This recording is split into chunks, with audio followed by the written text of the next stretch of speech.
산새들이 바위에 모여든다.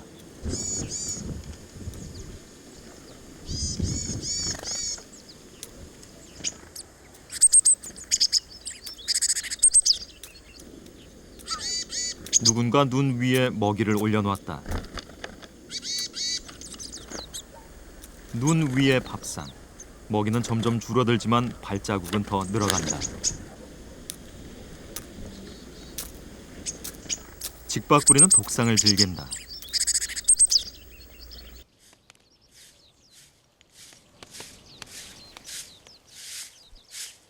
암자의 주인이 아침을 시작한다. 작은 마당은 새들의 공간이다. 스님이 산새를 부른다.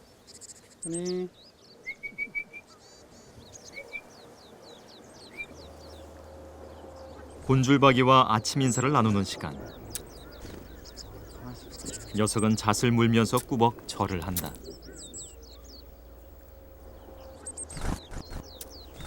새들은 주저하지 않고 스님의 손에 내려앉는다. 익숙한 동작, 오래된 사이다.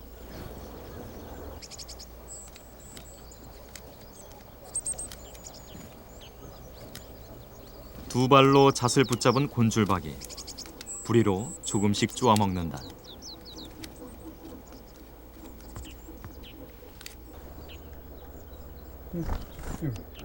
스님과 산새의 입맞춤. 남은 잣은 스님의 입으로 들어간다. 곤줄박이가 입에 닿는 느낌이 어때요? 이른 아침에 좀 이게 그 순간적으로 왔다 가는데도 또 차가운 기가 느껴져요. 차가운 체감이 느껴지는 게 재밌죠. 그다음에 뭐 까칠하죠, 발톱이 이제. 그러니까 어떤 좀 상처가 나기도 해요.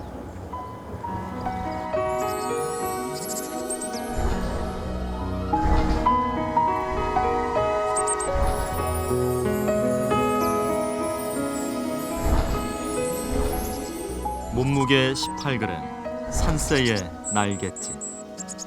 스님과 곤줄박이의 인연은 벌써 10년째다.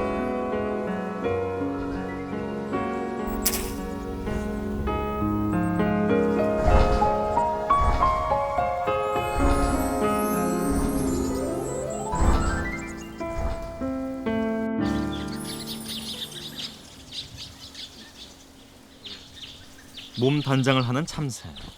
햇살 좋은 나뭇가지에서 아침 점호가 시작된다. 참새들이 매일 출근하는 곳은 시골 방앗간이다.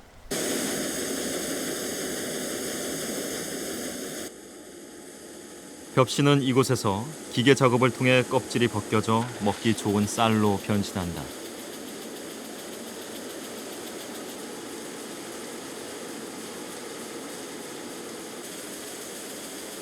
왕겨가 나오고 씨눈이 깎이는 쌀 한 톨이 만들어지는 과정. 참새들은 모두 지켜보고 있다. 작업 중 쌀애기와 낙곡의 발생은 불가피하다.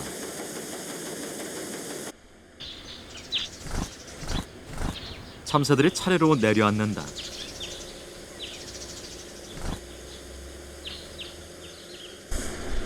떨어진 쌀애기와 쌀 부스러기들은 참새들의 밥이다.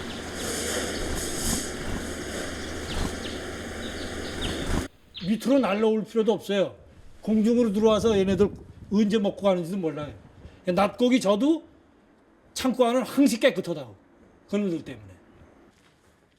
그런 걸로 밥 먹고 사는 사람들이야. 우리하고 다르지. 방앗간의 곡식을 탐하는 골칫거리는 쥐다. 쌀가마니가 있는 곳곳에 쥐의 흔적이 발견된다. 이 쥐똥 아니에요, 이게 쥐똥. 예? 예. 쥐똥.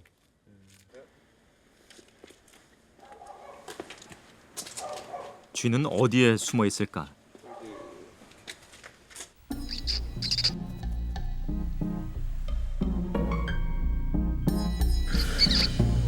쥐는 구석지고 은밀한 곳을 좋아한다.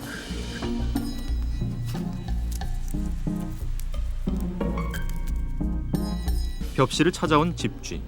코를 낼름거리며 주변을 탐색한다.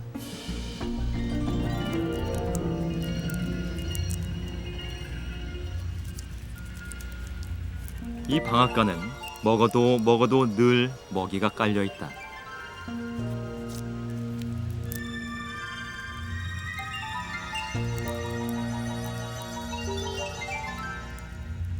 집쥐는 앞발로 벽실을 붙잡고 이빨로 껍질을 벗겨 속을 빼먹는다.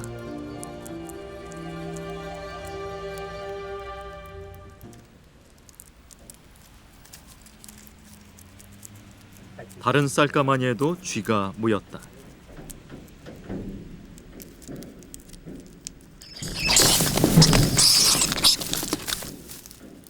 쥐들끼리 싸움이 붙었다.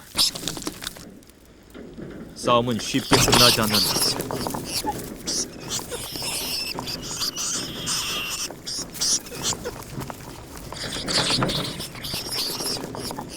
쥐는 발정기 때 수컷끼리 자주 혈투를 벌이는 것으로 알려져 있다.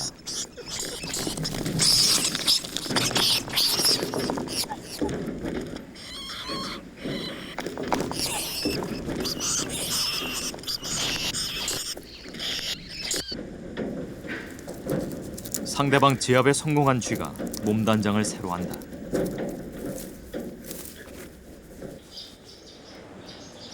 먹을 게 넘쳐도 방앗간이 쥐의 천국이 될 수 없는 것은 천적이 있기 때문이다. 사냥의 순간을 앞둔 고양이의 쟁걸음.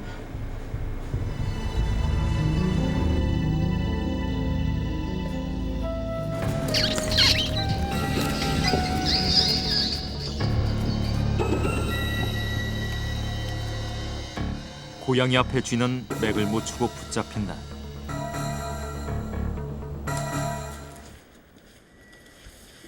쥐 때문에 골머리를 앓는 방앗간 주인. 같네요. 쥐가 다니는 길목에 쥐 덫을 설치해본다. 딱 들어오는 길이네요. 네, 여기서 이렇게 들어오는 거. 요 안으로 다 다니거든요. 이 바깥으로는 절대 안 다녀요. 요 안으로 안 보이는 데로 해서 이렇게 다닌다고. 쌀은 인간의 주식이면서 쥐의 먹이다.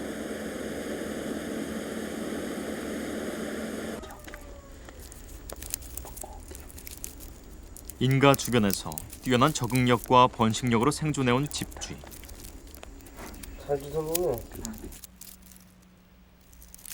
조심성 많고 영리하지만 먹이의 유혹을 이기지 못하고 걸려든다.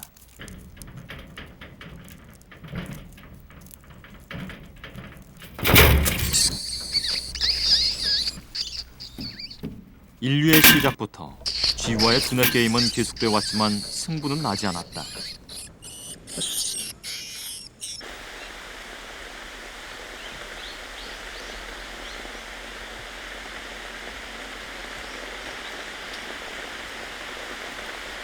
열매의 계절 가을. 참나무는 이 순간 도토리의 낙하를 위해 지난 1년을 기다려왔다.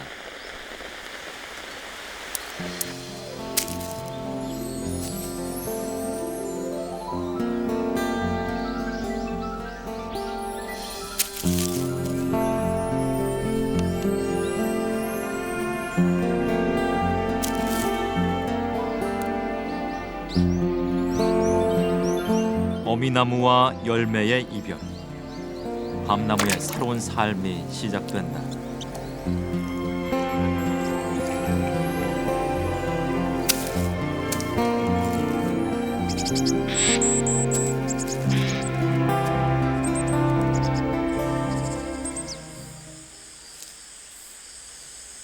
어치가 밤알을 노리다 실패한다.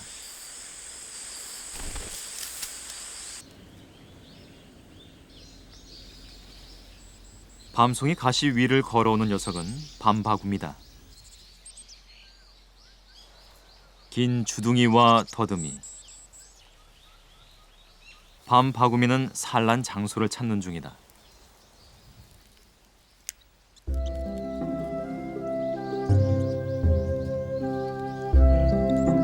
녀석의 주둥이로 밤 껍질에 구멍을 뚫기 시작한다.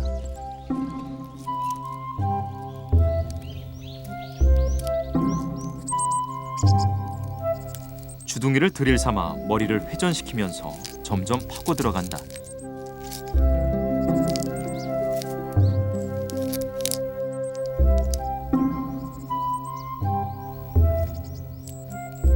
구멍을 다 판 녀석이 몸을 돌린다.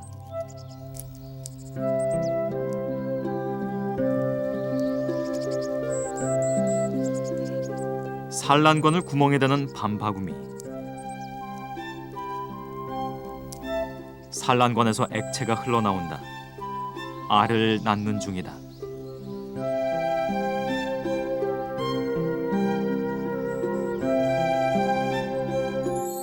알은 밤의 과육 속에서 성장한다.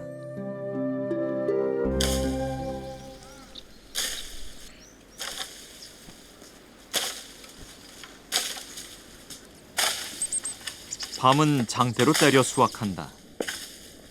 가시로 무장한 밤송이지만 후려치는 장대를 피해 매달려 있기는 힘들다. 자이든 타이든 열매는 떨어져 흩어지는 것이 본연의 임무다.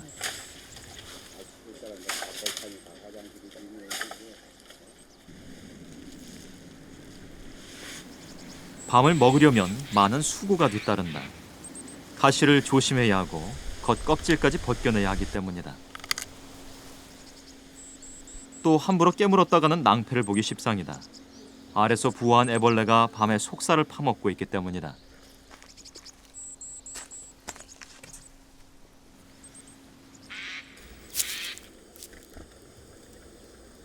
곤줄박이가 밤송이를 뒤진다.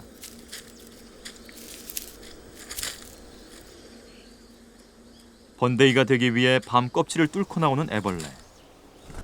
사람에겐 낭패지만 산새에겐 고단백 먹이다.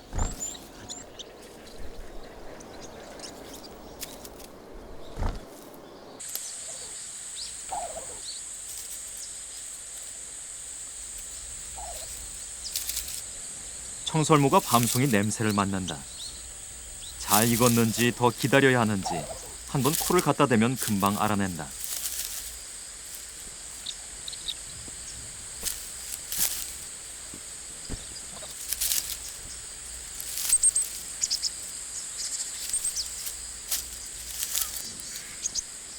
무언가 익어가는 냄새가 풍긴다. 청설모가 뒷다리로 가지를 붙잡고 밤송이를 따낸다.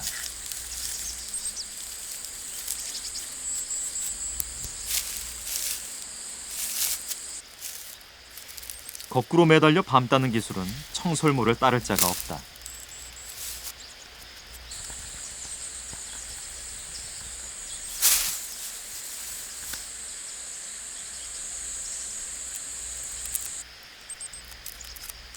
밤알을 먹기는 쉽지 않다. 밤송이를 붙잡고 주둥이에 가시가 찔리는 것을 감수해야만 열매의 맛을 볼 수 있다.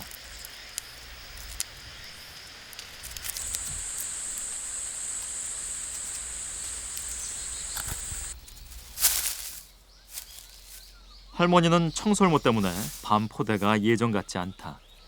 밤은 사람보다 더 잘 까먹는다요. 밤시에 있어도 어떻게 까먹는지 입도 안 찔리는 거 잘 까먹대요.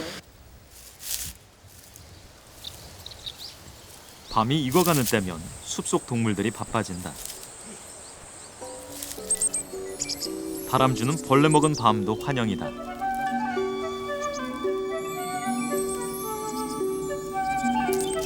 밤도 먹고 애벌레의 단백질도 보충하는 일거양득의 효과가 있다.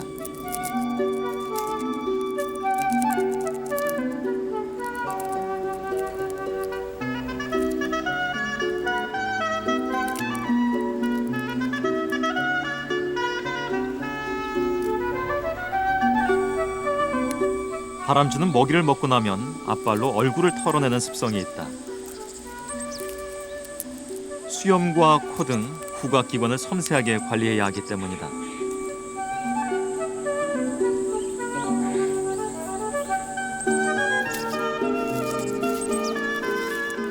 낙엽을 주워 모으는 다람쥐.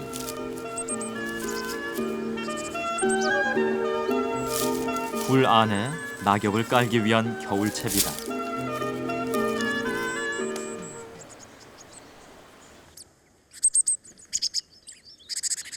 도연한 마당을 산새들이 차지했다.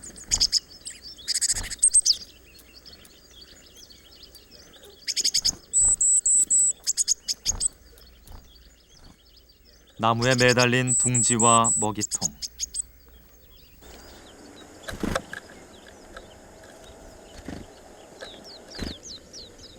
먹이통 속엔 새들의 아침 공양으로 땅콩 가루가 담겨 있다.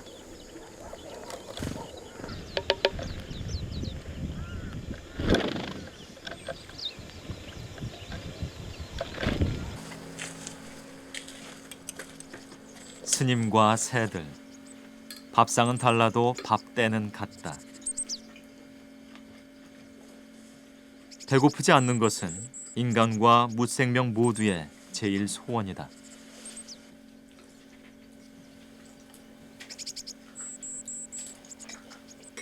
곤줄박이가 창으로 날아온다.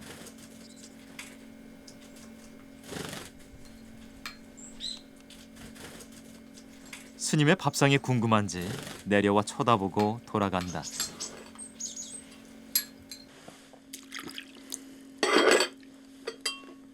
절집에서는 음식을 남기지 않는 것이 예법이다. 하지만 스님은 음식의 일부를 남긴다.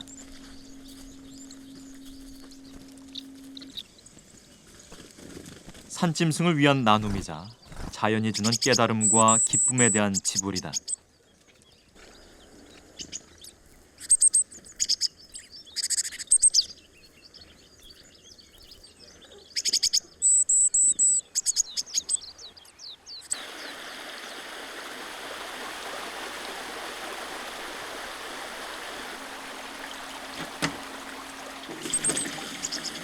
물은 계곡에서 길러와야 한다. 암자엔 수도가 없다.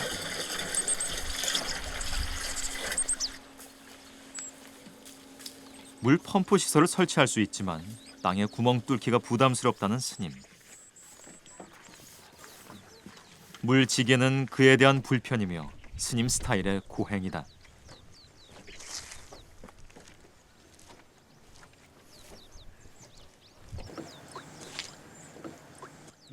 떠온 물을 접시에 담는다.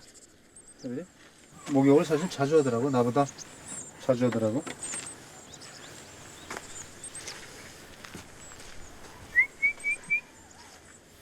물 왔다 얘들아.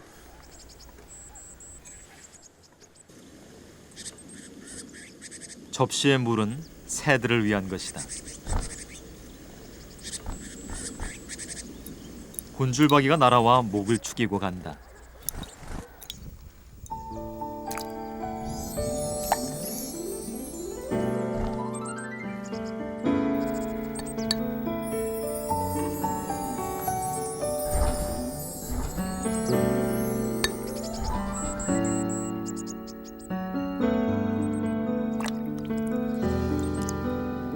마시는 물은 혓바닥으로 빨아먹는 한두 방울.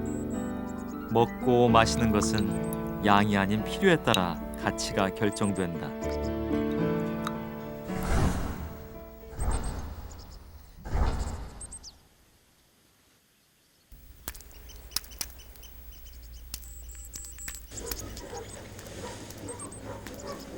스님의 정원을 찾는 새들은 모두 30여 종.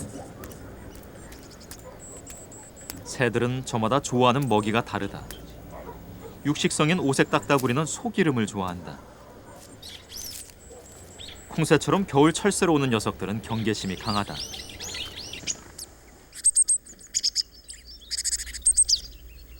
노랑턱 맷새는 땅바닥에서 좁쌀 등을 주워 으깨 먹는다.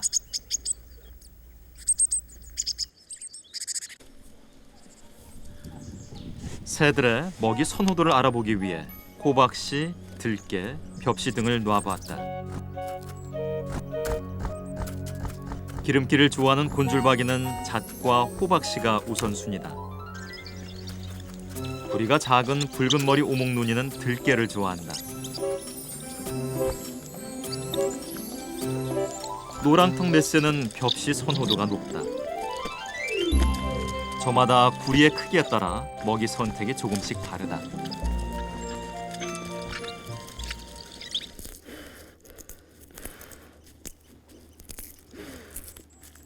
먹이 마련에는 상당한 정성과 비용이 필요하다.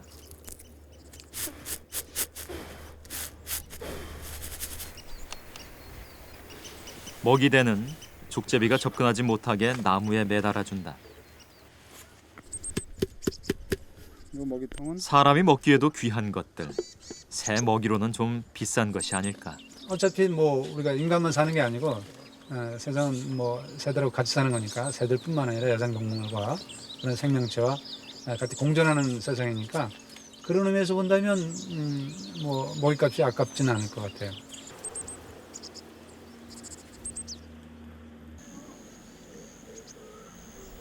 나무를 거꾸로 타는 재주가 있는 동고비. 잣 열매를 두고 곤줄박이와 동고비가 만났다.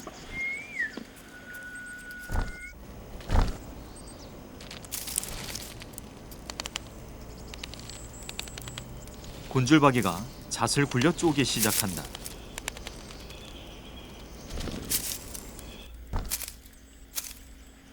잣은 양보할 수 없는 숲의 열매다.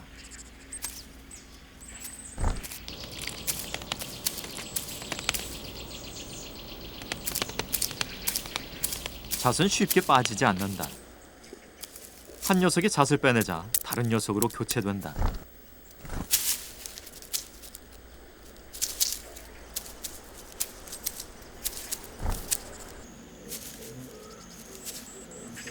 곤줄박이가 빼낸 잣을 땅에 묻는다.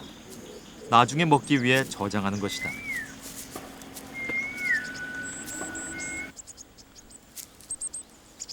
동고비도 저장하지만 다시 먹이를 찾을 확률은 그리 높지 않다.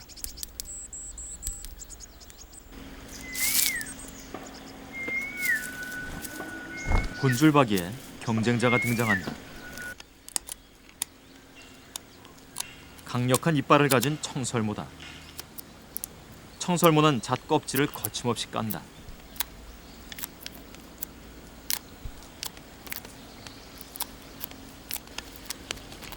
이빨과 양손을 사용하는 청설모. 부리만 이용하는 새보다 훨씬 기술이 다양하다.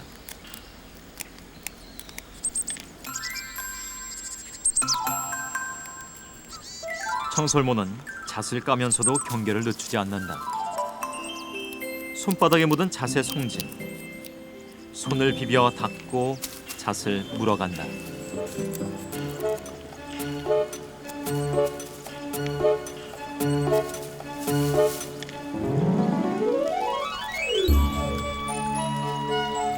경쟁자들에게 빼앗기지 않고 잣을 독차지하기 위해서는 나무 위가 유리하다.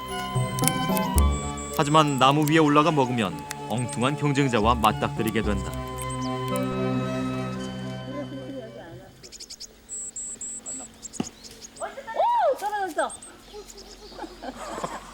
사람들이 청설모에게 돌을 던진다.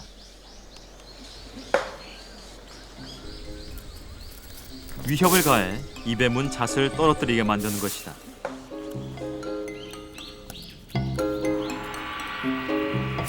땅에 떨어지는 순간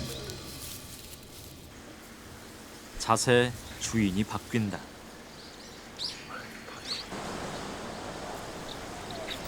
청설모는 자기 먹이에 대한 집착이 강하다.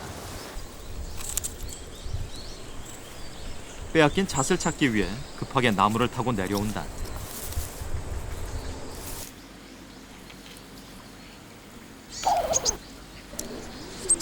잣은 이미 청설모의 소나기를 벗어났다.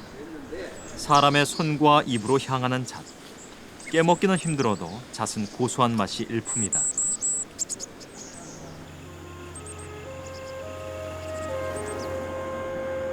소나무과의 잣나무는 잎이 5개고 높이가 40m까지도 자란다.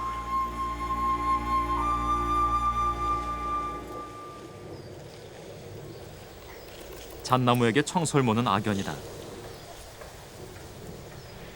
80년대 잣 인공조림이 번성하면서 먹이원을 확보한 청설모가 늘었고 늘어난 청설모는 잣 농가의 피해로 이어졌다.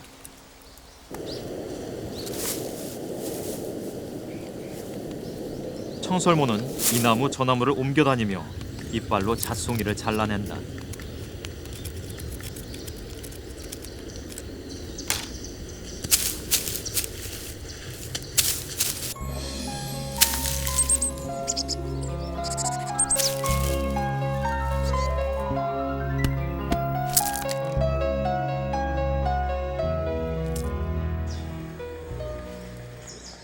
청설모가 떨어뜨린 잣. 엉뚱하게 곤줄박이가 횡재를 한다. 잣송이 하나에는 100여 개의 잣이 박혀 있다.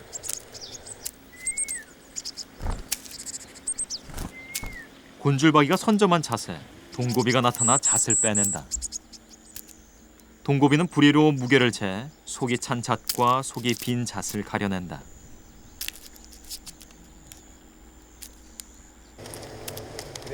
곤줄박이도 속이 빈 잣은 미련 없이 버린다.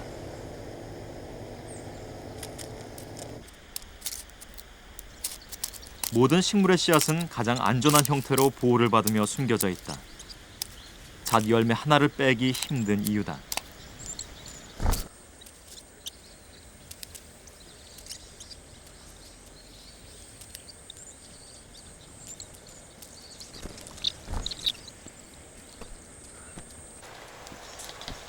잣은 빼기도 쉽지 않지만 껍질을 깨는 것은 더 어려운 일이다.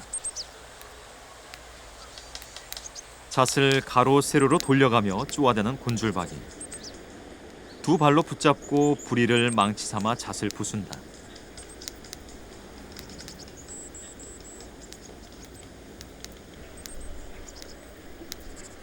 어렵게 껍질을 깨면 속을 혀로 발라먹는다.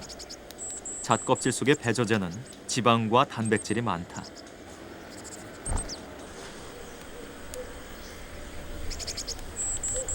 동고비는 좀 더 영리한 방법으로 잣을 깨고 저장한다.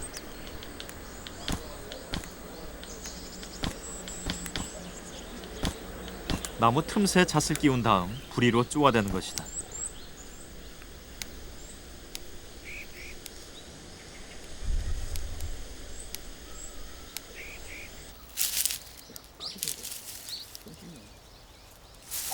이번엔 다람쥐가 청설모의 경쟁자다.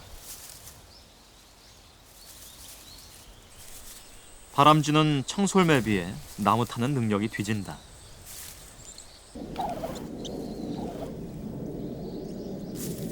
다람쥐가 청설모의 잣을 공짜로 먹으려 한다.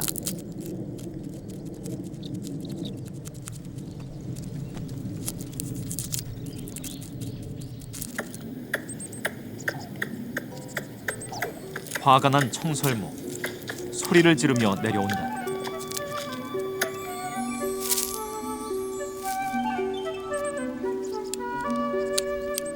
잣나무 숲의 최강자는 청설모.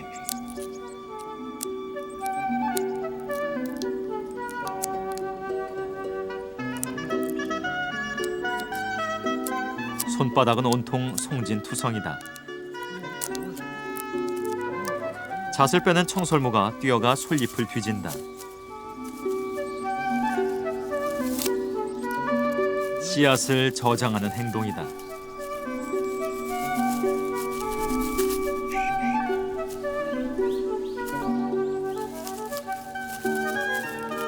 겨울잠을 자지 않는 청설모.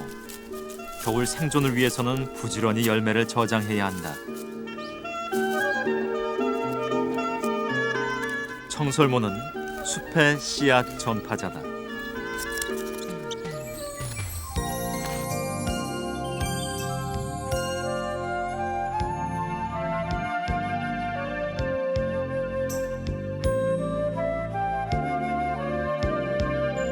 누렇게 익어가는 들녘, 수확의 계절이다. 대지에 가장 많은 열매는 쌀이다. 벽시 한 개는 620여 개의 나달을 만들고 고개를 숙인다.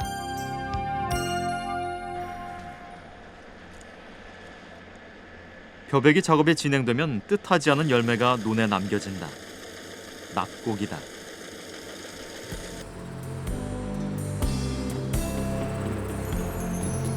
기계화가 되면서 낙곡이 많이 발생하기 시작했다. 낙곡률은 수확량의 2% 정도다.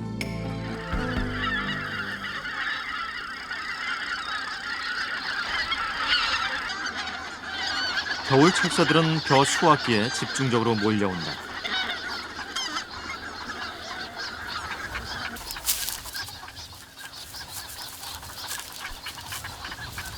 기러기 떼가 볏짚 사이를 누비며 낙곡을 찾아 먹는다. 새들은 보통 하루에 자기 체중의 10%를 먹는다.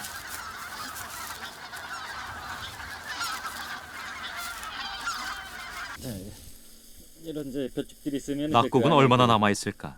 아무래도 수확이 끝난 논의 낙곡량을 조사했다. 방형틀로 20곳을 표본 조사한 결과 가로 세로 1m 크기 안에 평균 250개의 낙곡이 있었다. 좀 한 알씩 이제 떨어져 있는 것들도 이런 것들이 이제 이삭체에 이제 그대로 있는 거고요. 이런 거는 뭐 아주 상당히 좋은 먹이가 되죠. 이런 것도 있고요. 뭐 옛날 같은 경우는 이제 뭐 이삭 죽기라 했어요. 해서 이제 추수가 끝난 다음에 그 이삭까지도 전부 다 사람이 이제 주워서 이제 이용했거든요. 근데 지금은 이제 그게 이제 뭐 그런 정도는 이제 우리가 수확을 안 하고 이제 논에 내버려 두니까 그게 이제 낙곡이 되고 있고요. 근데 그것이 뭐 사람한테는 버려지는 그 낙곡이지만은 이 야생 동물들, 특히 이제 두루미, 이제 기러기, 오리들한테는 이 우리나라의 그 추운 겨울을 낼 수 있는 그 추운 겨울을 견뎌낼 수 있는 아주 중요한 이제 먹이원으로서 역할을 하고 있어요. 낙곡은 포유류 생태의 원천이 되기도 한다. 고라니의 행동 반경을 연구 중인 김원명 박사. 세 마리네, 세 마리. 야간 조사 중에 논에서 활동 중인 고라니 3마리를 발견했다.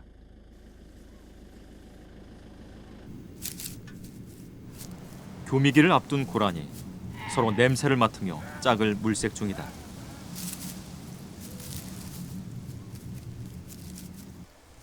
고라니는 한 마리의 수컷이 여러 암컷과 짝을 맺는 일부 다처제다.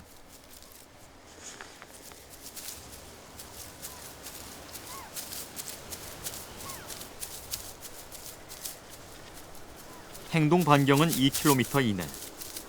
논 주변에서 먹이를 구하고 산기슭이나 갈대밭에서 잠을 잔다. 논바닥을 뒤지는 고라니. 식물 뿌리와 연한 풀 그리고 낙곡은 고라니의 중요한 겨울 먹이다.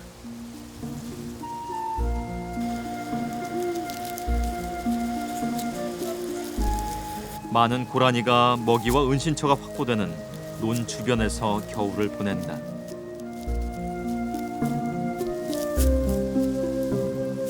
논은 그냥 쥐뿐만 아니라 이 고라니 또 너구리 이러한 동물들한테서는 겨울을 나기 위해서 충분한 그 먹이를 섭취할 수 있는 훌륭한 이 먹이 창고가 될 수 있죠. 그리고 겨우내를 지내면서도 계속 낙곡은 남아있기 때문에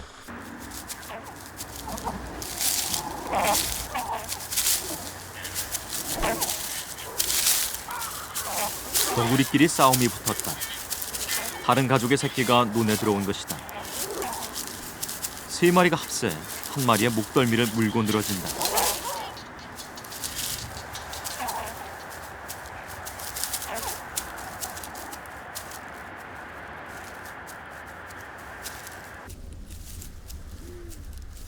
잡식성인 너구리에게 겨울 낙곡은 쉽게 구하는 먹이 중에 하나다.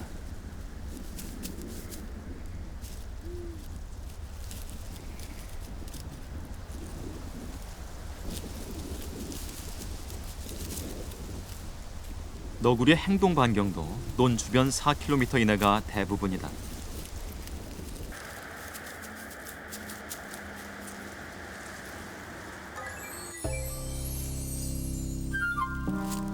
살기 눈에 나타났다. 살기 먹이는 쥐와 새다.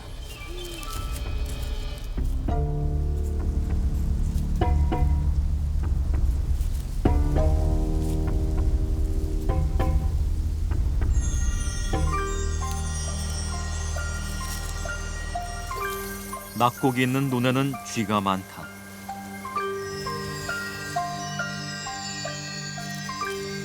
등줄쥐가 볏짚을 뒤져 벽실을 찾아 먹는다.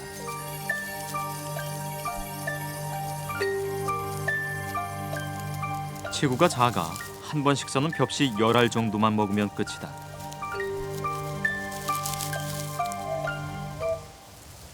밤에 사냥꾼들은 소리로 먹잇감을 찾는다.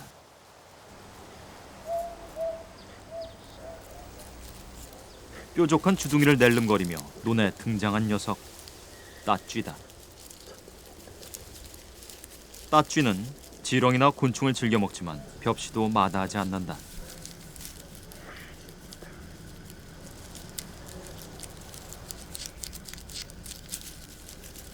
따쥐의 한 번 식사량은 벽시 5알 정도다.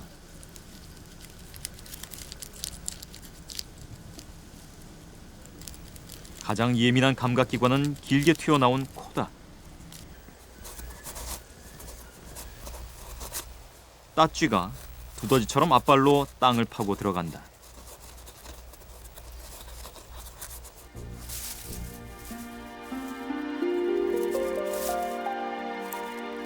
따쥐는 설치류가 파놓은 굴을 주로 이용한다.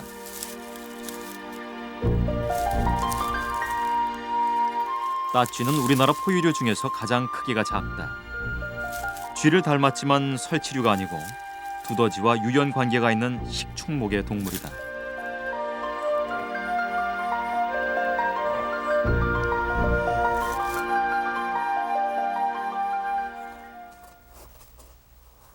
굴 속에 지렁이가 들어왔다. 따쥐가 날카로운 이빨로 지렁이를 잡아챈다.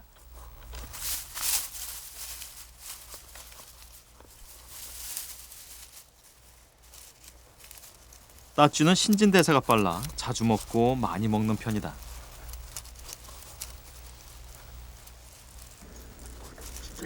매일 자기 체중의 50% 이상을 먹어야 생존이 가능하다.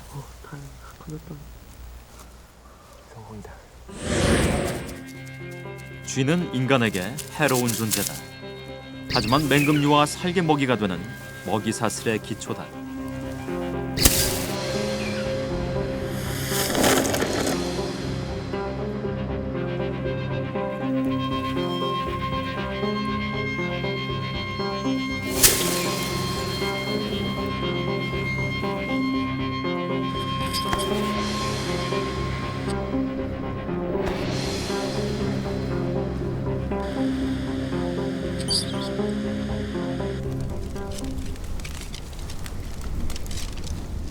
겨울철 야생동물 먹이사슬의 토대가 되는 낙곡. 하지만 최근 낙곡이 급격히 줄고 있다. 해충 방제를 위해 논을 태우면서 낙곡도 함께 사라지고 있다. 전국적으로 진행되는 볏짚말이는 낙곡을 송두리째 쓸어 담아가고 있다. 사료값이 폭등하면서 볏짚이 대체 사료로 각광받고 있기 때문이다. 볏짚말이를 하면 낙곡의 70% 정도가 한꺼번에 사라진다.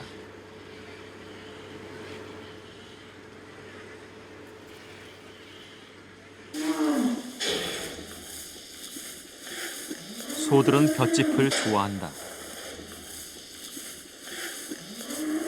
혓바닥으로 볏짚을 모으고 큰 이빨로 잘근잘근 씹는다. 소는 4개의 위로 회색임지를 통해 볏짚을 소화시킨다. 참새가 낙곡을 먹기 위해 볏짚에 앉았다.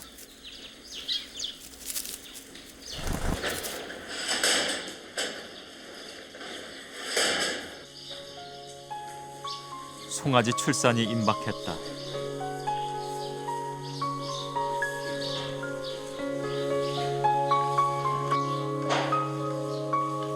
다리와 머리가 먼저 나온다.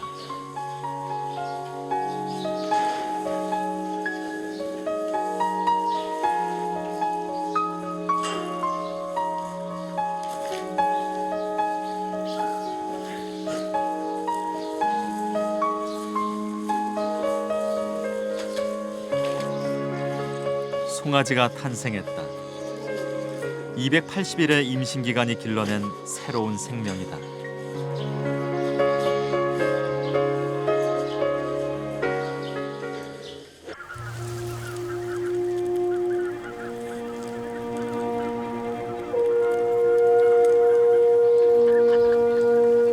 모든 것이 얼어붙은 시간.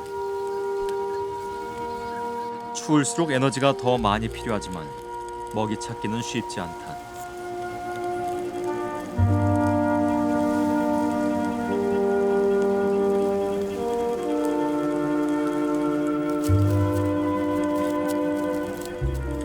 가족 단위로 생활하는 제두름이 긴 부리로 볏짚을 헤쳐 먹이를 찾는다.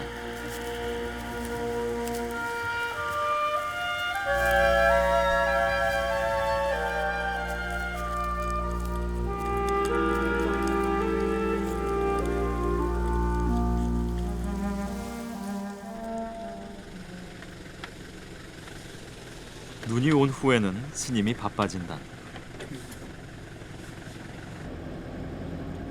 굶주린 새들이 없나 살핀다. 스님이 주민들과 함께 벽시를 준비했다. 야생의 본능은 유지돼야 하지만 배고픔의 고난은 방치할 수 없다는 것이 스님 생각이다.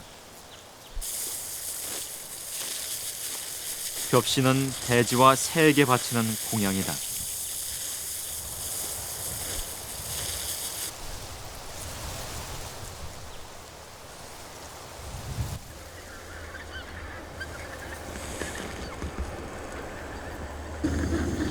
새들이 눈에 내려앉는다. 만찬의 시간이다.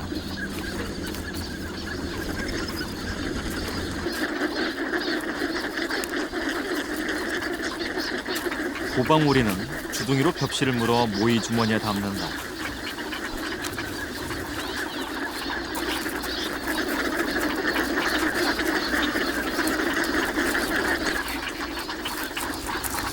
배고픔의 절박함이 땅을 헤집게 한다.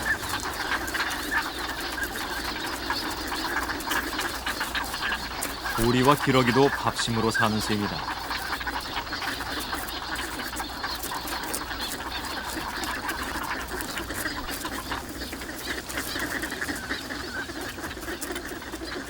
오리에 비해 육중한 쇠기러기.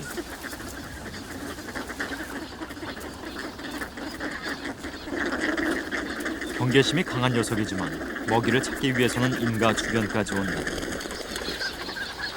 겨울에는 뭐 다른 새싹이나 그런 게 별로 없으니까 거의 전부 그 벽시에 의존해서 살아가요. 그러니까 이른 가을에는 이제 그 사람이 없는 그런 곳에서 이제 먹이 먹다가 이제 그런데 먹이가 다 떨어지면은 이렇게 주변에 이제 집이 있어도 관계없이 이렇게 날아와서 이런 주변에서 먹게 되죠.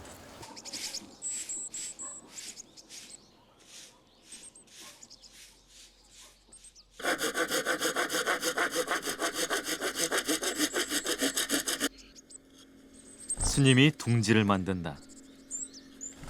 새들이 추위를 피해 잠자리로 이용하고 봄이 되면 익숙한 둥지에서 번식하기를 바라는 마음이다.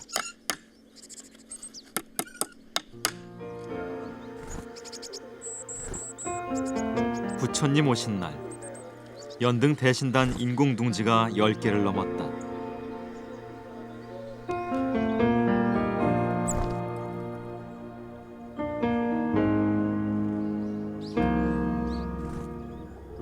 스님에게 새는 도반이고 스승이다.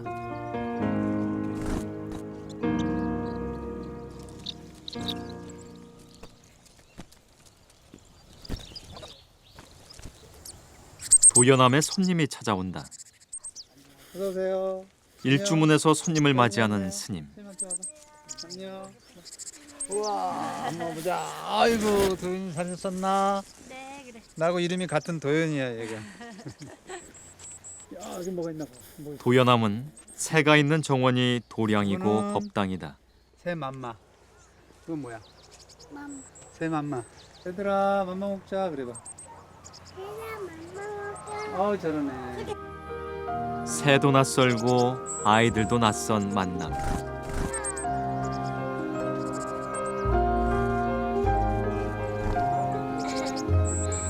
그렇지, 간지럽지? 놀라움은 금세 미소로 바뀐다.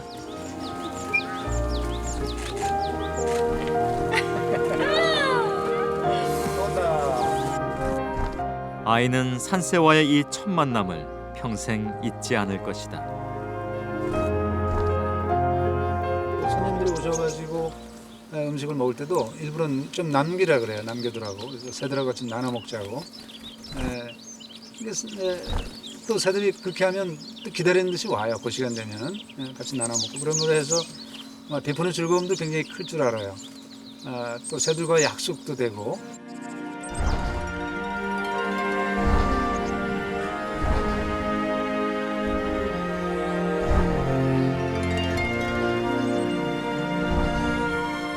곤줄박이가 인간에게 전하는 기쁨과 신뢰는 열매를 나누는 손길에서 시작됐다.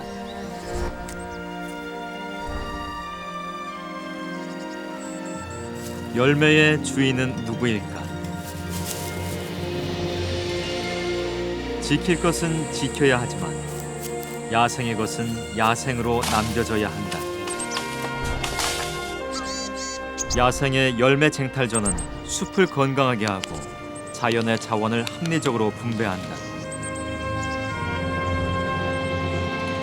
자연에 되돌려진 2%의 낙곡이 야생을 살찌우듯 나눔이 있는 생태계는 다시 인간에게 살아있는 자연을 선물할 것이다.